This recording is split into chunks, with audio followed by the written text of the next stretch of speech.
Alors, docteur Alexis Kiers, vous êtes spécialiste de poules. Parlez-nous de la grippe aviaire. Donc la grippe aviaire est une maladie virale et la grippe aviaire qui nous embête en France depuis maintenant quelques années est ce qu'on appelle la grippe aviaire hautement pathogène. L'autre nom qu'on utilise, c'est l'influenza aviaire hautement pathogène avec les sigles IAHP.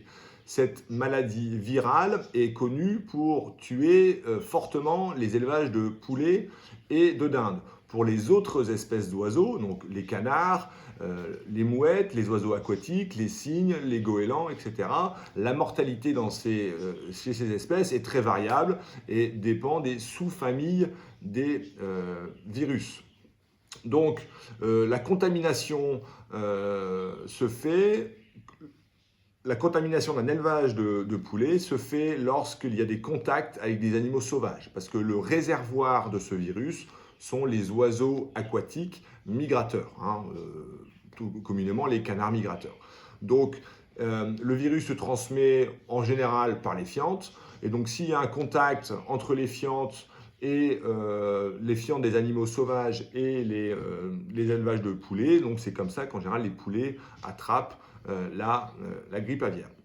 Donc, pour protéger ces volailles contre la grippe aviaire, il faut évidemment limiter les contacts de son élevage avec les oiseaux sauvages.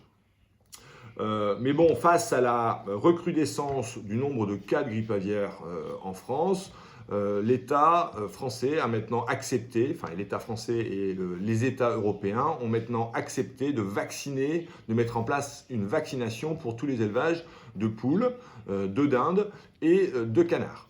Alors, les essais cliniques sont en cours, les résultats seront disponibles à l'automne 2022 et donc on va pouvoir savoir, donc d'ici quelques mois, comment et combien protègent ces vaccins contre la grippe aviaire et combien protègent ces vaccins contre la transmission des virus de la grippe aviaire.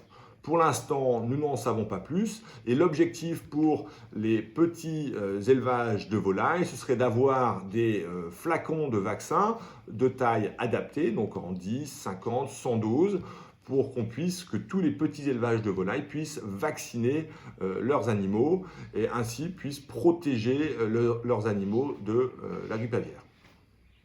Merci, docteur.